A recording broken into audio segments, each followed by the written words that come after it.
झारखंड के गोंड जनजाति के बारे में थोड़ा जानते हैं। भारत की दूसरी सर्वाधिक जनसंख्या वाली जनजाति गोंड जनजाति यानी भारत में दूसरी सबसे बड़ी जनसंख्या वाली ये जनजाति है।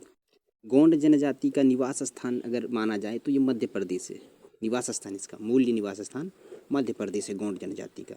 गोंड जनजाति का झारखंड में मुख्य निवास स्थान अगर माना जाए, अगर झारखंड में इसकी मुख्य निवास स्थान माना जाए तो गुमला तथा सिमडेगा में ये निवास करते हैं मुख्य रूप से। गुमला तथा सिमडेगा के अतिरिक्त गोंड जनजाति रांची, पलामू तथा कोल्हाना में पाई जाती है। याद रखेंगे, गुमला तथा सिमडेगा के अतिरिक्त ये जनजाति कहाँ पाए जाते हैं? रांची, पलामू तथा कोल्हाना में पाए जाते हैं। गोंड जनजाति का संबंध किस समूह से है? तो आपको याद रखना है, द्रविड़ समूह से है। किस समूह से है? द्रविड़ समूह से है।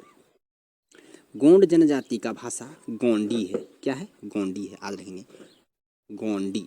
गोंड जनजाति का भाषा गोंडी है। गोंड जनजाति के लोग बोलचाल में कौन सा भाषा का प्रयोग करते हैं? यानी कहीं बोलचाल अगर कहीं कुछ बोलना है तो वहाँ किस भाषा का प्रयोग करता है गोंड जनजाति? तो सदारी तथा नागपुरी। बस याद रखेंगे, सदारी और नागपुरी भाषा का प्रयोग करते हैं गोंड जनजाति बोलचाल के लिए।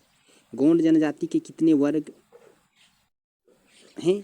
कितने वर्ग हैं या कितने वर्ग में बटा हुआ है? तो गोंड जनजाति आपको याद रखना है 3 वर्गों में बटा हुआ है। कितने वर्गों में बटा हुआ है? 3 वर्गों में बटा हुआ है। पहला है अभिजात वर्ग। अभिजात वर्ग वो वर्ग होते हैं जो राजगोंड कहलाते हैं। राजगोंड को बोलते हैं अभिजात वर्ग।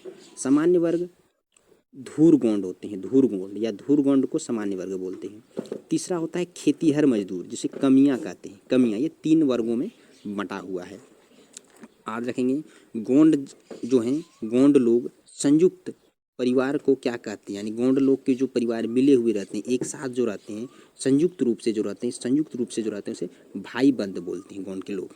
गोंड लोग संयुक्त परिवार के विस्तृत रूप को, यानी गोंड लोग संयुक्त परिवार तो हैं, यानी हमारे 4 तो भाई हैं, लेकिन चारों भाई अलग अलग हो गए हैं तो उसे बोलते हैं भाई बिरादरी। अलग अलग रखते हैं लेकिन संयुक्त हैं तो उसे कहते हैं भाई बिरादरी।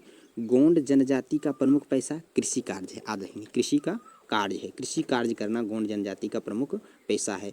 गोंड जनजाति द्वारा झूम खेती को क्या कहा जाता है? दीपा या बेवरा।